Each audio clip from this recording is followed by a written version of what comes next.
Unjuk rasa ribuan buruh digelar serentak di Jakarta dan di berbagai kota besar di Indonesia. Apa saja tuntutan dalam aksi demonstrasi yang digelar pada hari ini? Kita langsung tanyakan ke narasumber.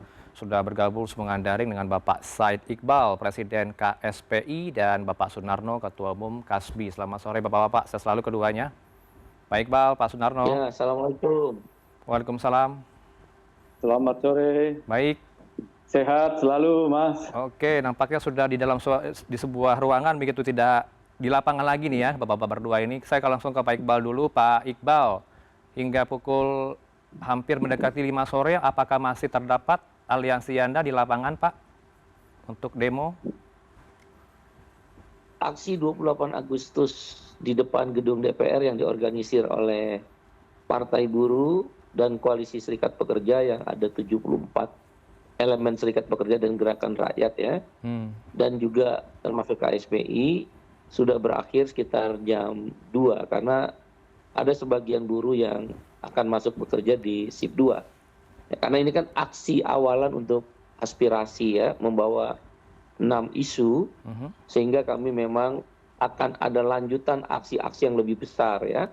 Serempak juga pada hari ini di seluruh Indonesia, di Bandung, Serang, Surabaya, Semarang, Makassar, ya Banjarmasin, di Batam, di Medan, dan daerah-daerah lainnya, Ternate, Ambon, Kupang, dan lain sebagainya. Oke.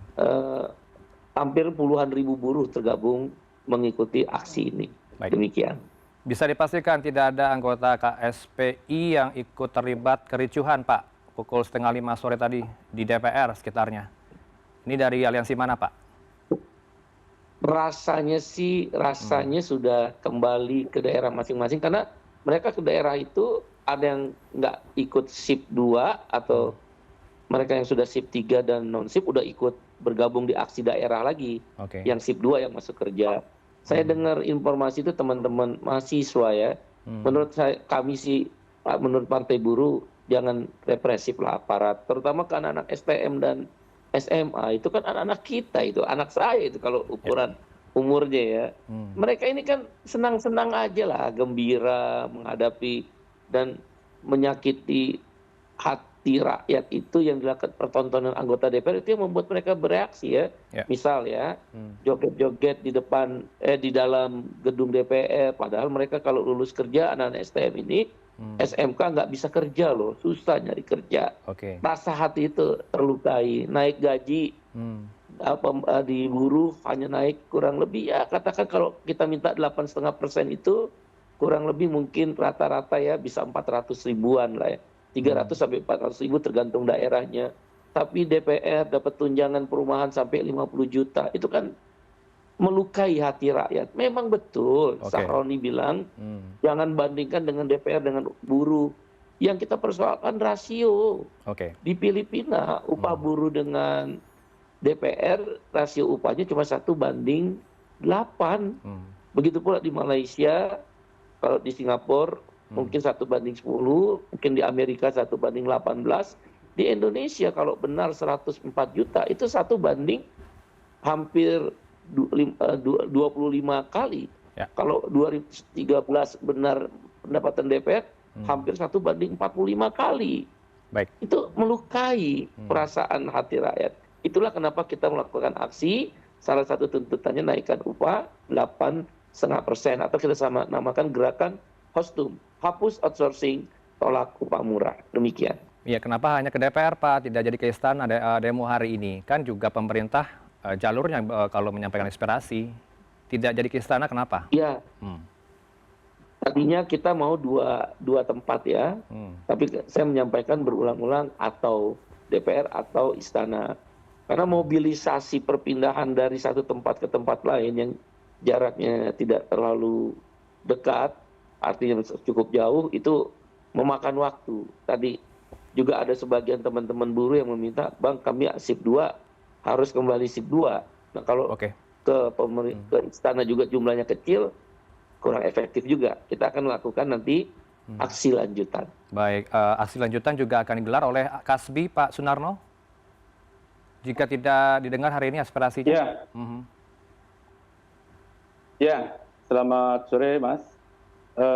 Konfederasi Kasbi hari ini tadi kita memang melakukan aksi demonstrasi unjuk rasa, tapi memang secara spesifik kita bergabung bersama kawan-kawan Aliansi Rakyat untuk Keadilan Iklim, dan karena banyak persoalan-persoalan atau problem yang dihadapi kawan-kawan buruh seiring dengan program hilirisasi industri yang bagi kami itu juga cukup memprihatinkan, karena justru ini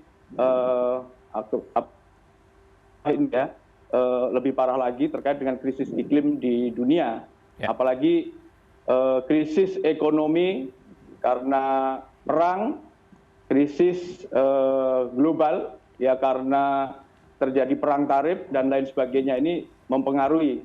Jadi mau tidak mau kawan-kawan buruh tergabung dalam ARUKI untuk menyuarakan terkait dengan perbaikan-perbaikan kebijakan di Indonesia.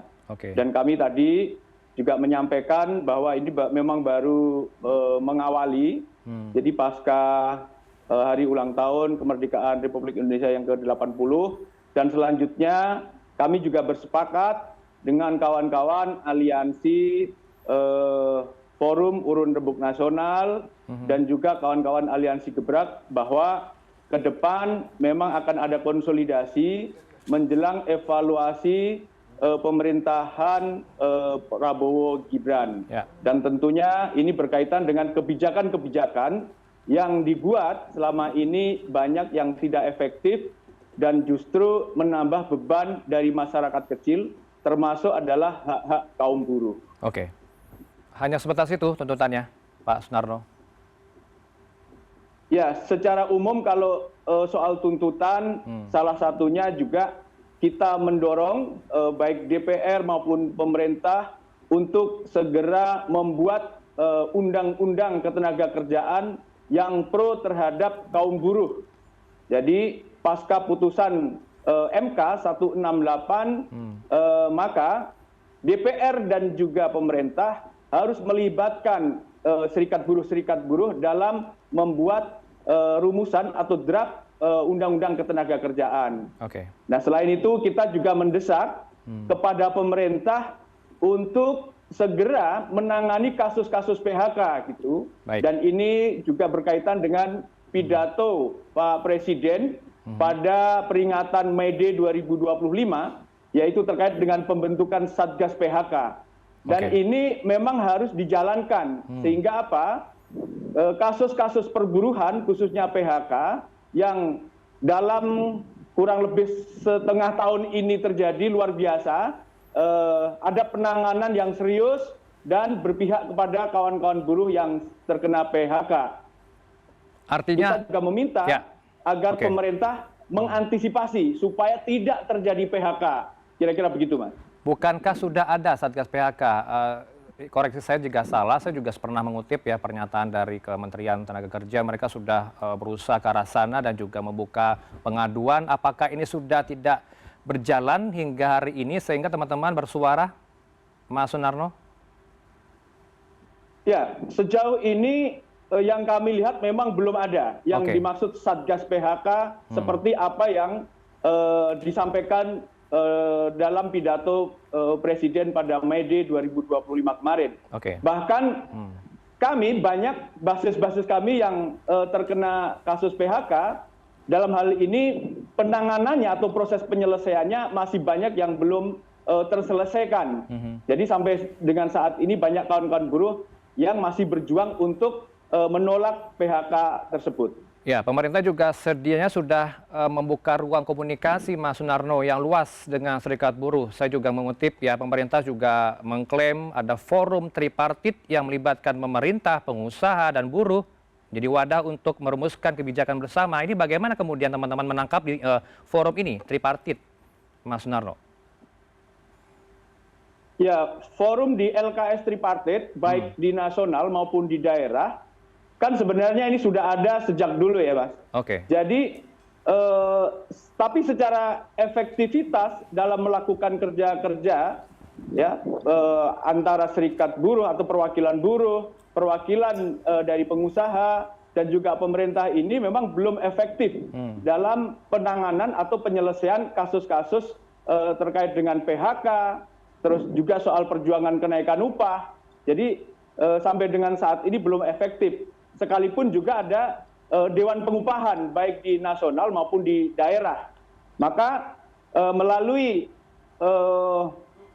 situasi yang kita hadapi sekarang ini, pasca putusan 168, seharusnya pemerintah dan DPR juga membahas rancangan undang-undang untuk perlindungan kaum buruh, termasuk adalah terkait dengan undang-undang pengupahan di Indonesia. Jadi memang harus dievaluasi secara total. Kalau memang pemerintah serius untuk menangani kasus kaum buruh.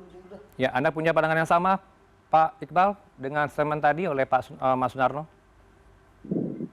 Yang kami sampaikan hari ini memang itu. Oke. Nomor satu, kami mau sebutkan HOSDUM, hapus outsourcing, tolak upah murah. Keputusan Mahkamah Konstitusi nomor 168 tahun 2024 itu dimenangkan oleh Partai Buruh. Gugatan itu diajukan oleh Partai Buruh. Jadi kami punya kepentingan sekali untuk memastikan gugatan yang dimenangkan oleh Partai Buruh, KSPI, KSPSI Andi Gani, dan FSPM ini dijalankan oleh pemerintah. Di situ dikatakan jenis pekerjaan untuk alih daya ditentukan oleh pemerintah untuk dibatasi. Jadi udah nggak ada lagi pekerja alih daya. Yang disebut pekerja outsourcing itu udah nggak ada. Itu kata MK loh. Yang ada jenis pekerjaannya. Itu pun dibatasi. Nah, PP Peraturan Pemerintah nomor 35 tahun 2021 nggak dicabut. Jadi Presiden ngomong di state policy kebijakan negaranya bagus, ya narasi pidatonya bagus, tapi begitu di operasional, ini kebanyakan menteri kan begitu, nggak ada apa-apanya menterinya, malah korupsi. Nah, tolak upah murah itu tadi udah saya sampaikan, dikatakan dalam keputusan Mahkamah nomor 168, upah minimum kenaikannya berdasarkan inflasi, pertumbuhan ekonomi, dan indeks tertentu. Inflasi itu kita udah hitung dari Oktober 2024 sampai September 2025, itu 3,26%. Pertumbuhan ekonomi 5,1 sampai 5,2%. Dengan indeks tertentu 1,0 yang sama dengan perhitungan tahun lalu oleh Presiden Prabowo Subianto, maka ketemu dijumlahin aja. Kita pakai data pemerintah loh. 8,46%. Dibulatkan 8,5%. Loh, itu kan keputusan MK. Data-datanya BPS. Katanya pengangguran turun. Katanya kemiskinan turun. Kok begitu diminta naik upah? Nggak mau. DPR dikasih tunjangan 50 juta. Itu yang saya bilang menyakiti hati rakyat. Nah, kemudian kita minta juga stop PHK. Satgas PHK itu saya usulkan. Saya mengusulkan langsung dalam tarasean perekonomian yang diadakan oleh Menko Perekonomian kepada Bapak Presiden dan direspon oleh Presiden Prabowo. Tapi ada rebutan antara Menko Perekonomian udah membentuk Satgas PHK. Sudah dibentuk oleh Menko Perekonomian. Dan Menteri Tenaga Kerja ikut dilibatkan. Saya protes kepada Mensesnek dan Wakil Ketua DPR RI Profesor Sukmi Dasko. Kalau ketuanya lagi adalah Menteri Satgas PHK, kalau gitu kita nggak usah ikut serikat buruh. Untuk apa? Kan tanpa Satgas PHK Menteri bisa bekerja. Nah, kalau dia mau dibentuk Satgas PHK, kan akhirnya lembaga lain membentuk Satgas Satwid, Satgas MBG, gara-gara usulan kami Satgas PHK. Nah, buruh itu ketenaga kerjaan itu ada tripartit. Maka harus melibatkan 3 unsur. Saya usulkan waktu itu dalam pertemuan dengan Mensesnek dan Bang Dasko adalah diketuai oleh serikat buruh dan Apindo. Nanti pemerintah yang memutuskan. Dan yang ketiga, reformasi pajak. Hapus itu pajak THR. Orang THR itu habis untuk ongkos. Masa dipajakin. Kemudian orang di PHK, pesangonnya dipajakin. Orang ngambil tabungan JHT dipajakin. Hapus semua pajak itu. Dan juga naikkan PTKP usulannya 7,5 juta rupiah. Dan terakhir memang RUU Ketenagakerjaan itu kami yang minta. MK menyatakan paling lambat 2 tahun. Ini udah 1 tahun nggak disahkan. Kita yang minta dalam keputusan MK 168 dan kami yang memenangkan itu. Jadi yang terakhir pemberantasan korupsi itu harus disahkannya RUU perampasan aset agar ada pembuktian terbaik, jangan terjadi Noel-Noel yang lain. Oke. Dan pemilu yang bersih adalah pintu masuk untuk mencari anggota DPR dan pemerintah yang tidak korup. Oleh karena itu yang kita sampaikan dalam 6 isu tersebut. Oke, saya juga beri kesempatan closing statement Anda, Mas Sunarno, untuk hari ini. Apalagi aspirasi Anda? Singkat saja. Ya, terutama dalam hal ini ya terkait dengan pajak ya. Saya sependapat dengan Bung Said Iqbal tadi terkait dengan PTKP. Jadi upah kawan-kawan buruh ya yang di atas 4.500.000 ini ya harus dirubah. Ya. Supaya apa? Supaya tidak terkena pajak tuh. Karena ya bisa dikatakan upah kawan-kawan buruh ini kan ya selama ini belum bisa untuk mencukupi kebutuhan hidupnya secara layak gitu. Nah, artinya dalam waktu yang mendatang kenaikan upah di 2026 ini memang harus menjadi perhatian dari pemerintah kita. Dan secara khusus terkait dengan pengawas ketenagakerjaan, karena ini juga yang paling bermasalah, sehingga terjadi banyaknya perselisihan hubungan industrial, ini karena penegakan hukum, khususnya pengawas ketenagakerjaan, memang harus direformasi secara total, ya, baik di Dirjen Binwasnaker sampai dengan pengawas ketenagakerjaan di tingkatan provinsi. Sehingga apa? Semua berjalan secara maksimal dan efektif dalam penegakan hukum ketenagakerjaan. Iya, semoga didengar oleh para wakil rakyat termasuk pemerintah. Sedianya kami juga mengundang Komisi 9 yang membidangi soal ketenagakerjaan tapi tidak bisa bergabung pada sore ini. Saya juga titip ya Bapak-bapak ya, kita lihat tadi visual terbarunya nampaknya ada aksi bakar ban. Sampaikan ke teman-teman meskipun bukan dari KSPI maupun KASBI agar tertib untuk melakukan aspirasinya di jalan dan tidak mengganggu ketertiban umum. Terima kasih untuk waktu berdua Pak Said Iqbal, Presiden KSPI, dan juga Mas Sunarno, Ketua Umum KASBI. Selamat sore. Assalamualaikum. Terima kasih.